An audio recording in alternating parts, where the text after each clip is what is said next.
1. Anna receives a phone call from her friend Peter. You'll hear an extract from their conversation. First, you have some time to look at questions 1 to 6. Now we shall begin. You should answer the questions as you listen, because you will not hear the recording a second time. Listen carefully and answer questions 1 to 6.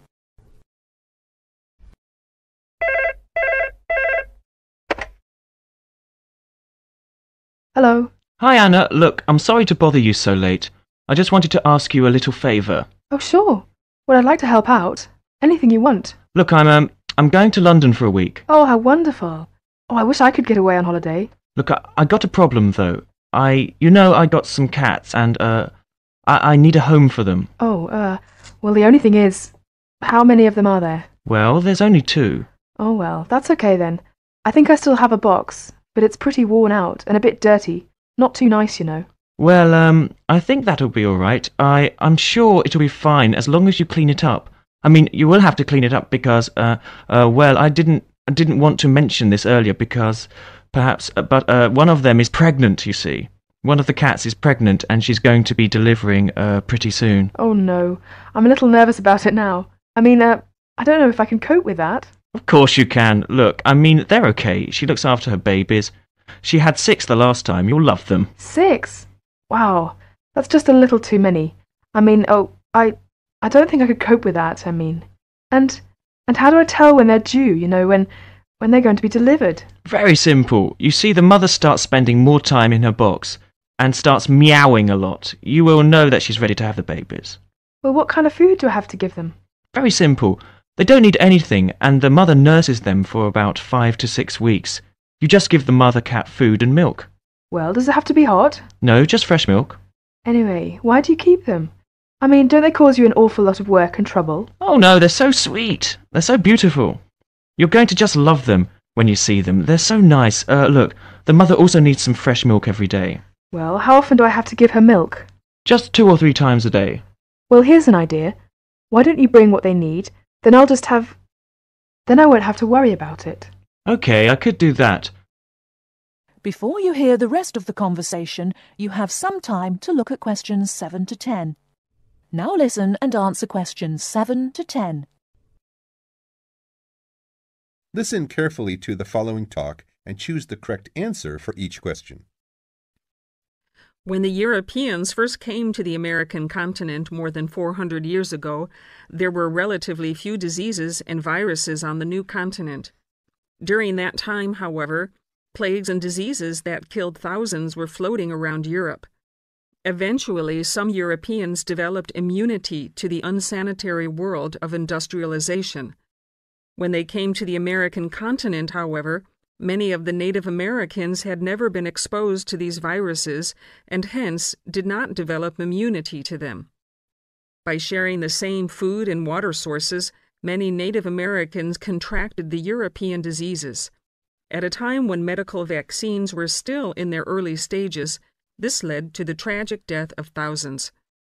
The Native Americans gradually developed immunity to these diseases and were able to interact with the new explorers and colonists.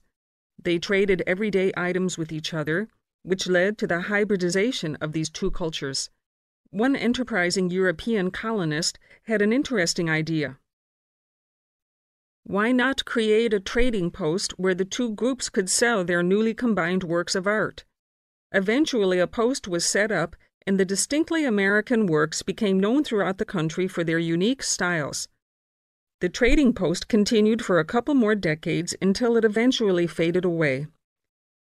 The works of that time period can now be seen at the Smithsonian National Museum. Until very recently, some tribes were still making pieces of art and selling them in their local trading posts. That is the end of part 1. You are going to hear a talk given by Madeline. She is going to introduce the recreational facilities on campus and in town. First, you have some time to look at questions 11 to 16.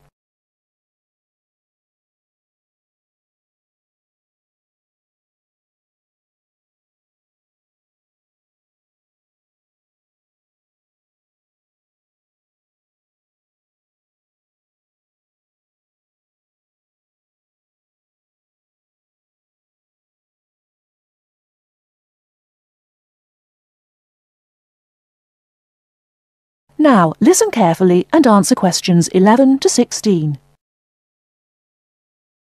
Well, good morning, everybody. My name's Madeline Stewart, and I'm here to tell you about the recreational facilities available on campus, and also to tell you something about what the town has to offer. You may already know that your students' union membership also includes membership of the sports union, which provides a range of sporting and recreational facilities on campus, much the same as those in most British universities. The sports union has football, tennis, and cricket teams in local competitions. And really, most sports are catered for in some way on campus, even if they're just social matches. In the building itself, there are fitness classes and a full gym, including weights. The sports union can also provide cheap tickets to some major sporting events.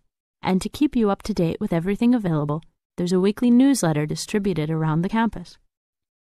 You should check this to find out the names and phone numbers of the contact people for each sport or activity you are interested in. Yes, did you have a question? Yes, apart from what you've just said, does the sports union offer individual help in any of its activities, for example, in getting fit and healthy? Yes, we do.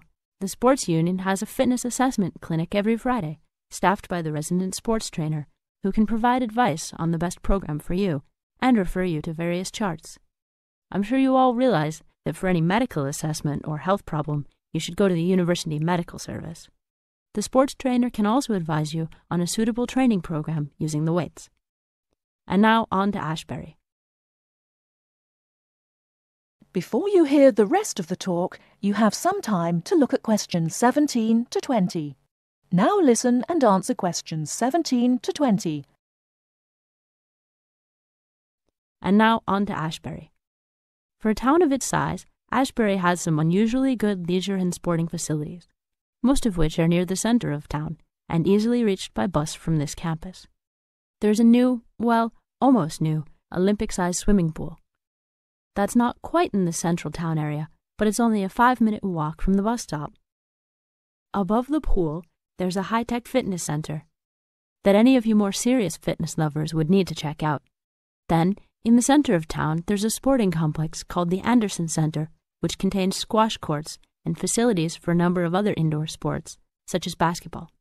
And just around the corner from the Anderson Center, in the main street there, is an indoor bowling alley. All of these facilities are listed in the weekly newsletter, so I encourage you all to look through it and... That is the end of... You will hear a man giving a short talk to new students about their university sports centre. First, you have some time to look at questions 21 to 24. Now, listen carefully and answer questions 21 to 24.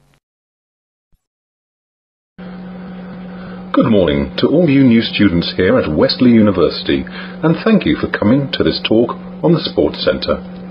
My name is Mr. Mike Finn. Later, I'll take you around the centre on a tour, but right now, I'll just let you know what we have to offer and how you can become a member.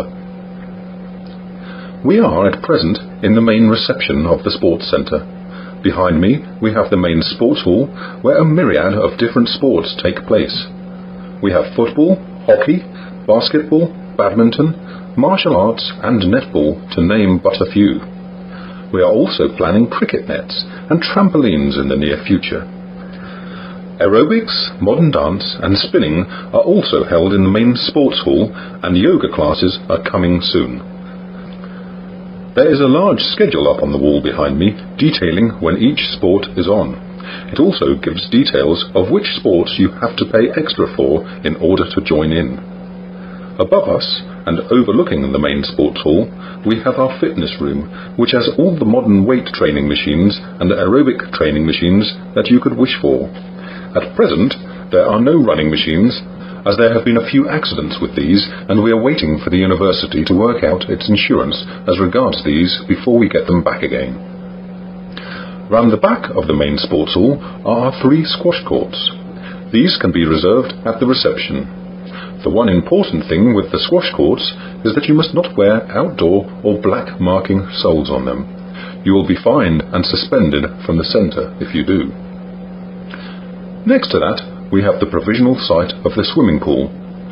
Details of that are posted on the Sports Centre newsletter, which is always available on the notice board. We hope that it won't be too long in coming. Outside the hall, we have playing fields where you can play football, rugby, cricket and hockey.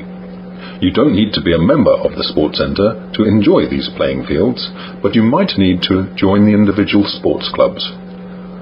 Membership dues for these clubs are not usually very high, and it always includes insurance cover, so don't worry. You won't need to take out a bank loan to join them all.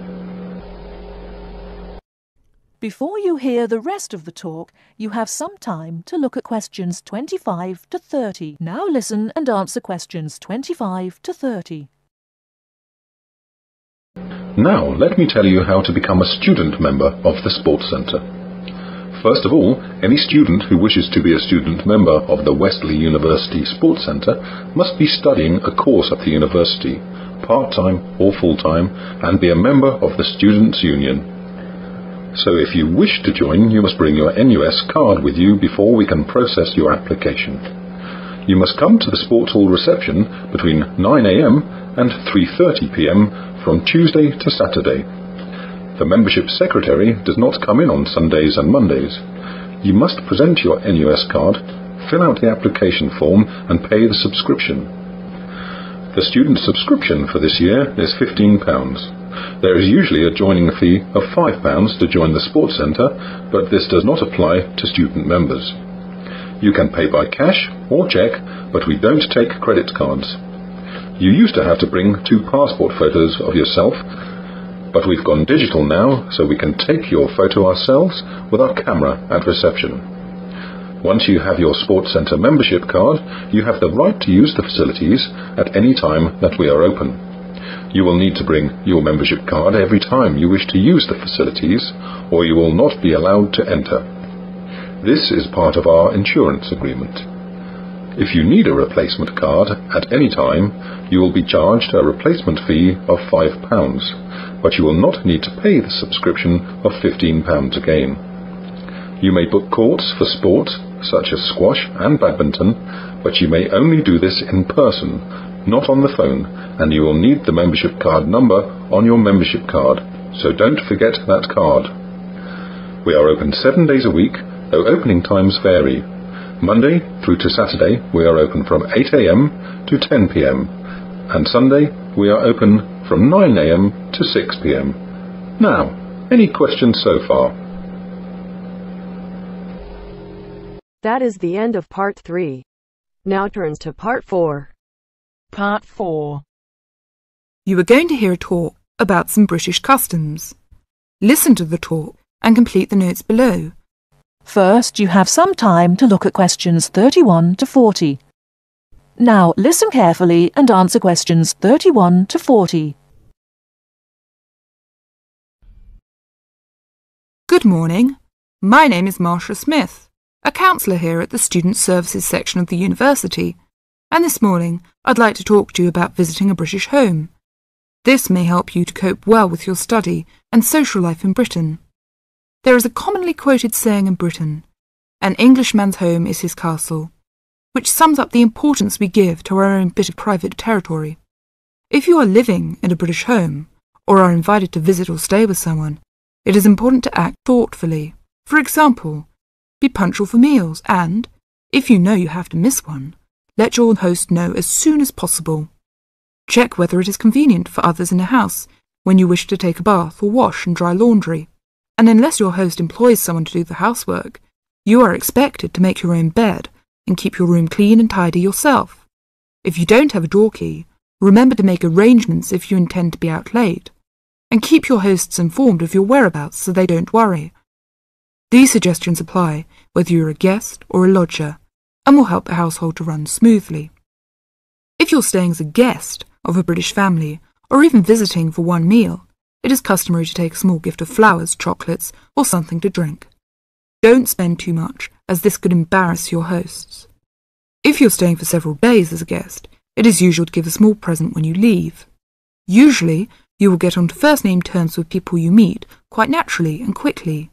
If you're unsure, continue to use their family name, surname, and title until they ask you to use their first name. Older people, and those with whom you have a more formal relationship, may prefer to stick to surnames, for example, Dr. Smith or Mrs. Smith. If you're going to eat with British people or to stay with a British family, you may want to know if there are things that they normally do or don't do at the table. Rather than worry too much about rules, you may like to watch other people and copy what they do. It also helps to understand a few customs first. Both at home and in restaurants, people normally wait until everyone has got their food before they start eating. However, they will start before this if someone says, "Please don't wait," or "Don't let it get cold." When people have started, they keep their cutlery, knives, forks and spoons on the plate when they are not using them, and leave them on the plate when they finish the course. For each course, different cutlery is used. You may also notice that people don't usually spend much time at the table talking, drinking and smoking.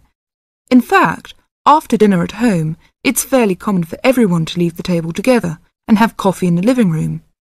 If you are staying with a family or visiting informally, it's usual to offer to help with household chores, for example, clearing the table and washing up the dishes after a meal. Even men are expected to offer, though you may not be accepted. At a more formal meal, however, the host won't normally expect guests to help. That is the end of part 4.